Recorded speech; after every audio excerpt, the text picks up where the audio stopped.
Hello everybody, how are you? Welcome to the 3 a.m. Knitter podcast. This is episode 48.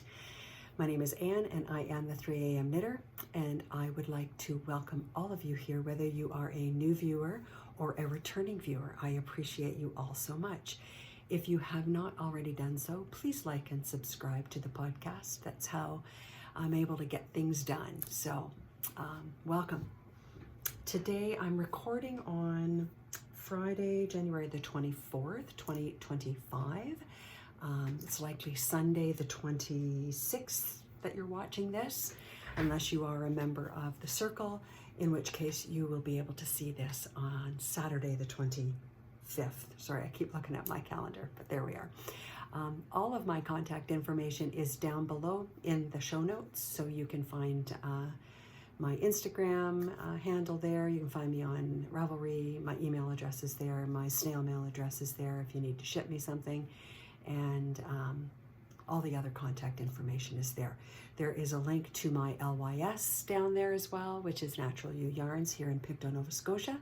Oh, here comes the sun. So I encourage you to click on that link there and head on over to Natural Ewe and check them out. All right. So episode 48, here we go.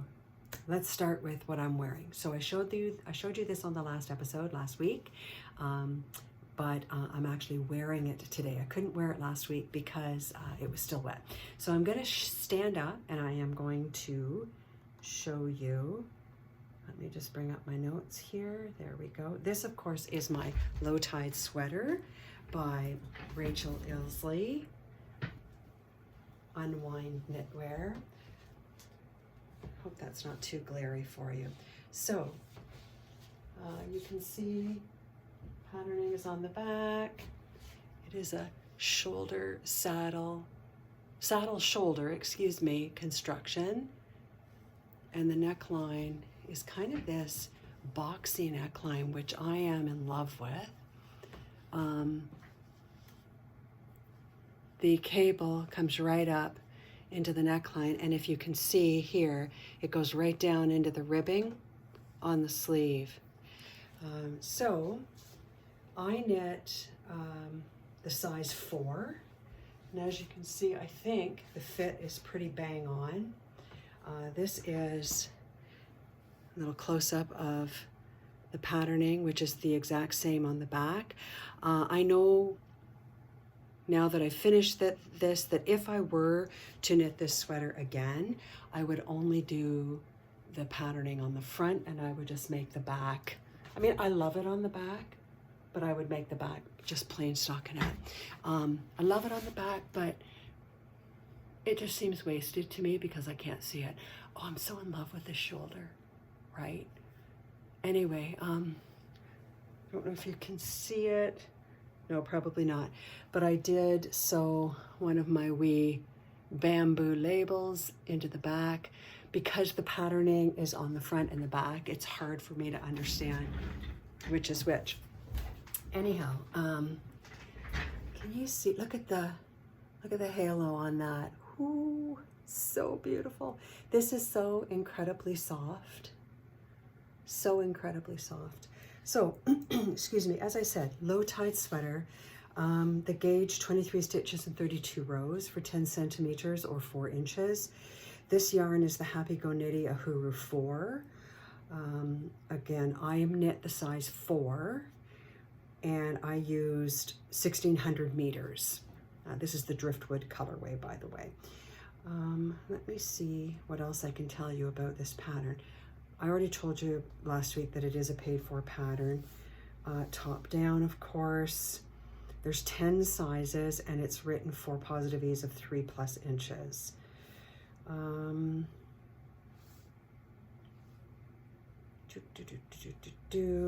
3.5 millimeter needles.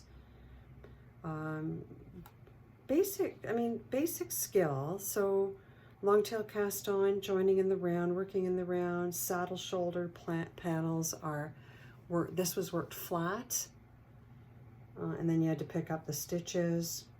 It's the first time I've ever done a saddle shoulder construction, and I must say I do love it. It was fun to knit, and I do love the fit. It seems to fit my shoulders really well. Cables and eyelet, obviously you can see that here, 2x2 cables. C4B and C4F is the cable. Yarn overs, decreases, picking up stitches, etc., etc. So adventurous beginner for sure. Anything else here? Yeah. Anyway, it is my new favorite sweater. Very warm, but incredibly, incredibly light. And so I keep rubbing my arms, and you know, so anyway, love this sweater so much. So that is what I'm wearing, and I'm not going to call it a finished object because I called it a finished object last week, even though it was still wet from blocking. Okay, I do, however, have a finished object. So as you remember, as you recall, I was working on a test knit for Teti Letsak. I hope I said that right. So this is, oops, I've already worn this a time or two.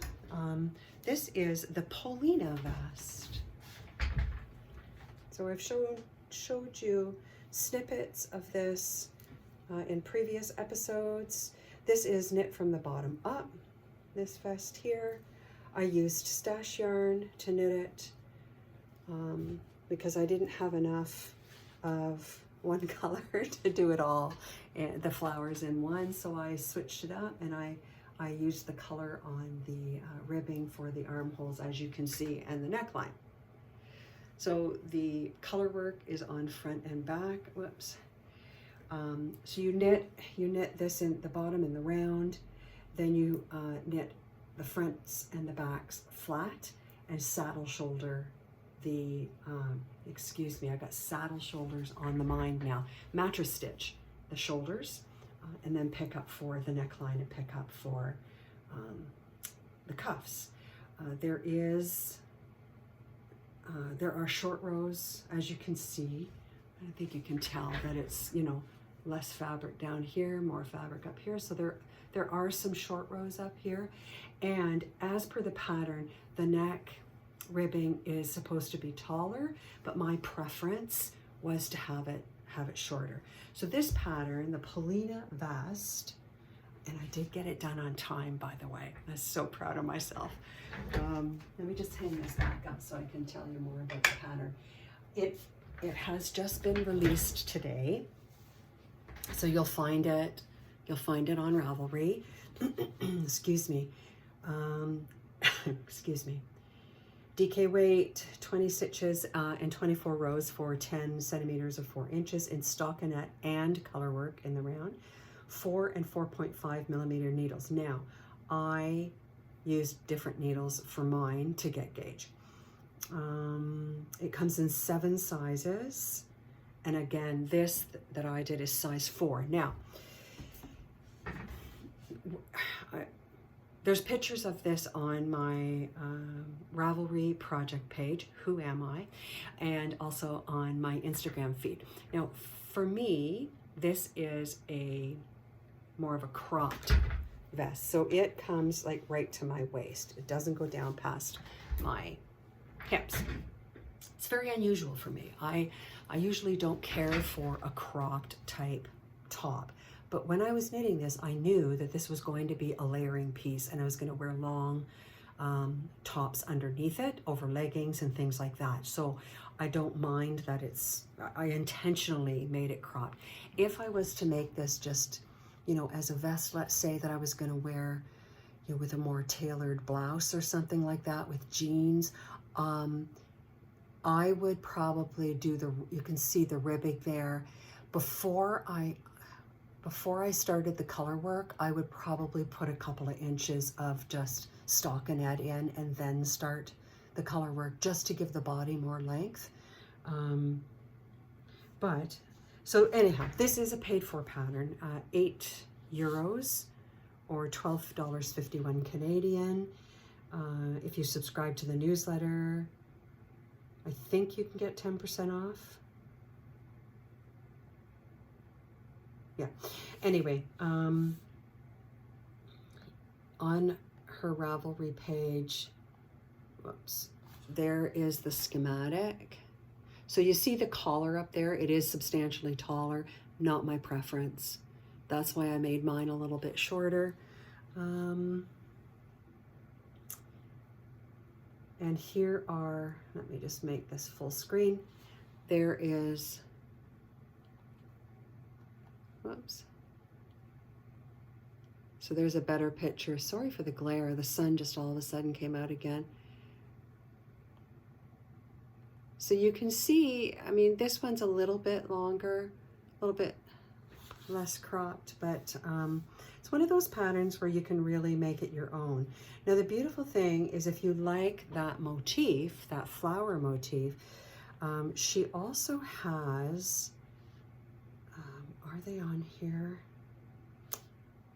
Yes, there's also socks, the Polina socks, which I didn't see, but look, aren't they cute? Oh, I'm kind of enamored by that. And I do have yarn left over. Although I don't have the main color left over. Actually, is it still here? No, I put it away. I have like a little teeny ball of that main color. That's the Cascade 220 Superwash. So I used up all of that from my stash. So I'm super happy about that. But these are DK socks, 200 to 225 meters. Oh, wait, before I start talking about that. Oh, I'm just reading on this is a pattern exclusively for her Patreon. Disregard, unless you are a Patreon or you wish to become a Patreon of her patterns, Teti's Knit Garden. Anyhow, isn't that cute? So that is my finished object. That is the Polina Vest. Very happy with the results of that. And what I realized is I really, really love this designer's color palette and her style. Like, see how it's all these kind of neutral, orangey, browns, beiges, earth tones. Just gorgeous. Look at this one. I kind of am enamored by the, look at that. Isn't that something else? It's beautiful. Anyway, apparently I'm on a vest kick right now. I don't know. Anyhow, so that is my finished object, the Polina Vest. All right. Half a finished object? Yes, half a finished object. So I talked to you about picking up some piece fleece from Leanne of the Knitty Stew. This is rustic. Is it merino, rambouillet? Sorry, let me just reach for the label here. Unprepared. This Father's Gray is the colorway.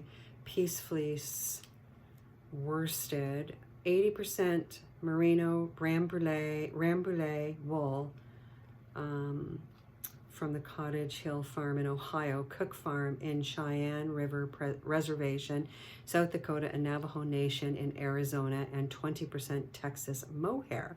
Worsted weight, 200 yards. Colorway, Father's Gray. Piece fleece. So I picked up 2 skeins of this from Leanne in her D-stash. It's rustic. As I'm knitting, there's veg matter in it that I've been pulling out. So I thought, you know, what am I going to use? You know, obviously I didn't want to do a next to skin garment because it is rustic. So I thought, you know what? It's so cold, and apparently I'm on a leg warmers kick. I have 2 pairs of leg warmers that I think I got at the dollar store or something like that. And I thought, you're being ridiculous because you know how to knit in the round. So I found a free pattern on Ravelry called, oh, who's it by? Sorry. Hide Co Designs, and it's called the Faux Cable Leg Warmers. It's a free pattern on Ravelry. Lots of people have knitted up, so I cast these on. Not very many pictures, I just realized. This is from 2010, July 2010, and I have one done. So you can see it's kind of like a spiral, right? Really, really super easy. I just did a stretchy cast on, a stretchy bind off. These are, this comes right below my knee and goes down to my ankle. So perfect to throw over my leggings in the winter time, which it is brutally cold right now, to keep me toasty warm. Also, when I sit and I knit or I do my stitching or whatever, I get cold all the time. Plus I sit at my desk all day, every day for work, and I'm always freezing. So I thought, you know what better thing to have is than a couple pairs of leg warmers that I can throw on, keep me toasty. Now, truth be told, even though this feels rustic when I started knitting with it, now that I have, you know, worked with this for just a little bit, this didn't take me hardly any time to knit up, it's softer already, and I think if I throw it in some soak, it's going to be even softer again. So, so that's leg warmer number 1. I will cast on leg warmer number 2 probably tonight after work and get those all done. So I'm going to call this a half finished object. I will post a picture of me wearing them when I get leg warmer number 2 finished, perhaps this weekend. So that is work in progress, kind of finished object. Okay, where are we at here? Let me just put the label and the yarn away for that one. And I want to jump into what is next off the whip shelves, which are down there. Excuse me. So these leg warmers were on the whip shelf. So that'll be one project off. No, this wasn't on the whip shelf. It didn't make it there. Oh well. Okay, so what's next? So I kind of hummed and I hawed, and I think last episode or the episode before I talked about casting on that little scarf, the Noel scarfette. Anyway, I had set aside some, what was it? I showed it to you last episode. Good Lord, I have them. No, not that. Is it this? Well, it wasn't this one, but yeah, Fleece Artist. Remember I showed you the Fleece Artist in the Tobermory colorway, the dark brown or dark blues and grays. What I realized is that the pattern is DK, and this is fingering. And yes, I could hold two strands together because you don't need a whole lot of yardage. So in the 400 meter skein, I have enough to make that scarf. However, I'm not convinced about the colorway. I think that if I try and hold it together, it's gonna get muddy. So I'm rethinking that. I'm rethinking the pattern that I'm going to use that yarn for, because I love the yarn and I don't want to be displeased with the end project. So what I have decided to do is to jump back on the sweater bandwagon, even though I just finished this beauty and I just finished that vest. But I do have this lovely collection of lichen and lace, and I really want to knit this sweater. So you will recall from a number of episodes ago, I did a commission knit for somebody, and they had me knit the Lunenburg sweater. And it's actually in this colorway right here. Look at that yoke. So you can see it's got little, I mean, I'm fascinated by the yoke, not just because of the colorways, but because it's got pearl stitches in it. You can see the little bumps there, pearl stitches in it. So it makes the yoke a wonderful texture. Yes, there are lots of ends to weave in, but that's okay. Here it is in just different colorways. But I did, when a little while ago when I did that sample knit for Lichen and Lace, they paid me in yarn. Thank you very much. And so I bought this kit. So the main color, I've shown you all of these before. The main color, this is the Rustic Heather Sport, 100% Canadian wool. This is coal. And then the colors in the yoke are these, 3 and 4. So, yeah. So there's the coal, which is the main color. This is birch. And this is pollen. And this is sky, I believe. Yeah, sky. And then finally, shrub. So I am going to cake these up, and I am going to get started on the Lunenburg sweater, which is, I can't tell you how much I love this sweater. I'm looking forward to knitting it for myself. And now that I've knit it for somebody else, I know where I'm going with it. I think that I'll be able to make my way through the yoke a little more quickly than I was on the first time around. So basically I think there's, if I remember correctly, the yoke is 39 rounds. Could be 42, I don't recall 100%, but anyway. And each round is 2 different colors. So it's not like it's not like that kind of color work where there's 2 colors, there was just 2 colors that I was working with in each part of that color work, right? This one, I have to change colors every round. So there's lots of ends to weave in. It's messy while you're working on it on the inside because I am not one to weave in ends as I go. Maybe I will this time around, but I just don't. I don't know why. I don't mind weaving in ends at the end. But speaking of weaving in ends, I digress for just one moment. So one of the members of the circle, Wanda, has started working on, is it the Battenberg blanket?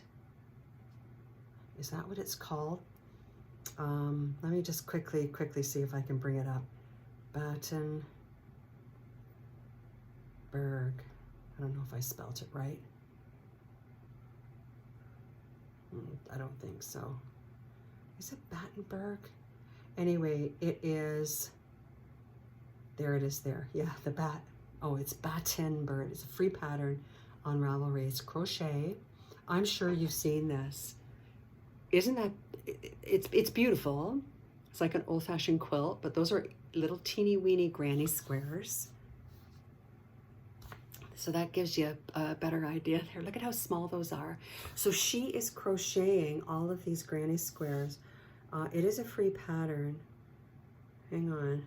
Where does it say how many you need? It doesn't say how many you need. But the point is that we were talking about this at our weekly knit night that we have. And oh, there's 1,020 little squares. Oh, Wanda. Yeah.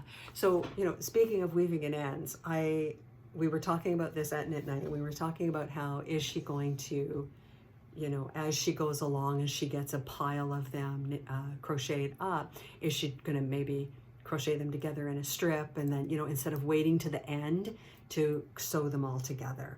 And just the amount of ends that she's going to have to weave in is astronomical, but there it is. So anyway, sorry about that little digression there. So yes, so this is going to be the next cast on. I'm looking forward to it. I'll have some updates as I go along for you. As soon as I finish this second leg warmer, I will be casting this on, so perhaps early next week or maybe even Sunday if I zip through that second leg warmer. I don't know if I will though, because I am going to Halifax on Saturday. I'll be gone for most of the day and then into the evening. So yeah, I don't know. We'll see. But I will get this all caked up so it's ready to go. I'll find my needles, get my pattern ready, and then off I go. What I do know about this new cast on is I don't have to swatch because I've already knit it, and I already know my tension is okay for this because I'm using the same yarn. So looking forward to that. Okay. Just a very quick update on my my stitch. So here was this week's square. So there's I don't know if you can see that really well. It was a nice one to stitch. So we've got 4 weeks under our belts. So my guess is that we'll be filling in these over the next couple of weeks. And I did plan on starting to work and get this border finished, but I got preoccupied with other stuff this week, so I didn't do any work on that except for the weekly square. So that's where that sits. I'm kind of caught up on that. I am not caught up on my temperature stitches for my daughters, but like I said last time, those are super duper quick and easy, so I'll get to work on those at some point. Okay. So I think that's it for this week's update. Just pulling out the Knitter's Oracle and giving them a shuffle. And I just wanted to mention again, I know I've told you this before, but membership to the circle is still open. We've got most of our founding members renewing at this point. So this is a great time for you to jump on board if you've been thinking about it. There is links down below to the annual option or the monthly option, or you can, if you're over on Instagram, there are links there as well. So if you have questions about it, let me know. We've got some exciting things coming up this year, and I would love to have you as part of our group. We have such a good time together. So, all right, today's card, the lace weight silk. The lace weight, oh, this way, the lace weight silk. Let's see what it has to say to us. Number 7. Okay. Slithery and seductive, delicious and dangerous. Ooh. That's lace weight silk. You see it, you touch it, you want it, you've got to have it. The lace weight silk speaks of obsession, ambition, and desire, but also treachery. One drop stitch, one slip while winding, and you're in a world of pain. Isn't that the truth? The lace weight silk is a hazardous card. Beware of manipulation, addiction, and other dangerous indulgences. This card can take an otherwise innocuous reading in a seedy direction. Boom, boom, boom. The lace weight silk.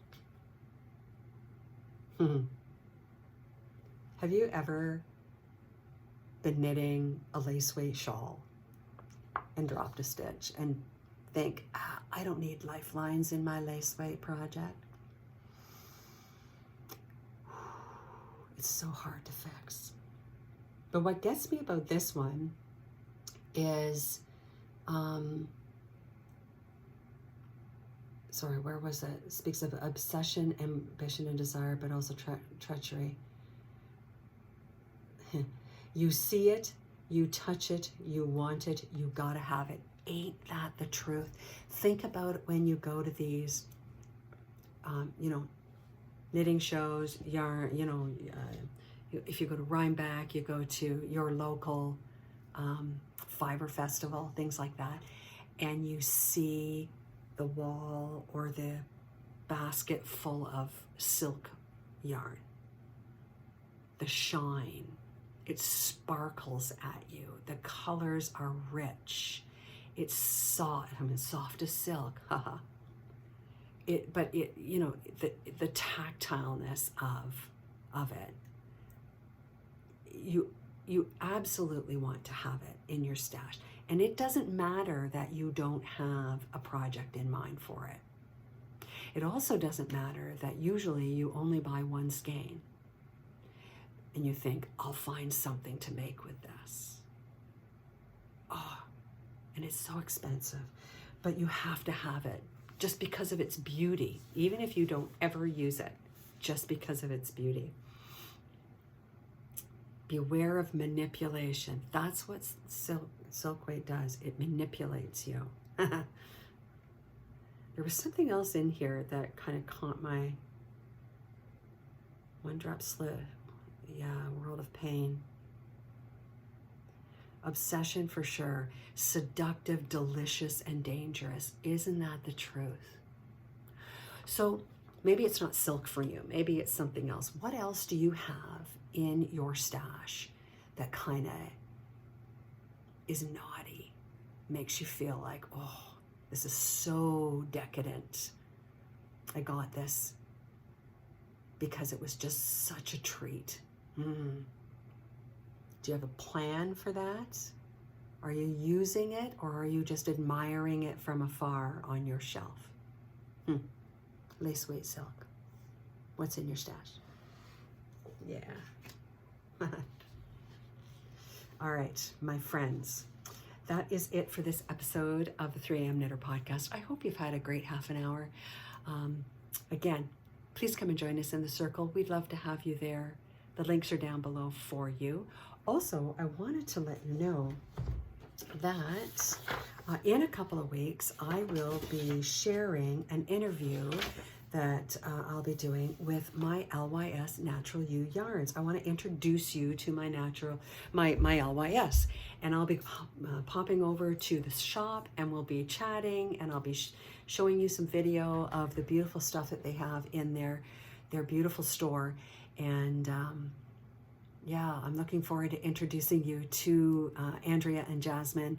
For those of you who have not met them, you know, either via their podcast or their website, etc., etc. So if you have questions for Natural Ewe, let me know, and I'll be happy to ask Andrea and Jasmine to answer any questions that you have.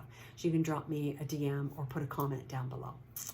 Okay, so that's it for now. That's it for today. I hope that you have a great rest of your day. Pick up your knitting and get some projects finished, and I will talk to you next week. Bye for now.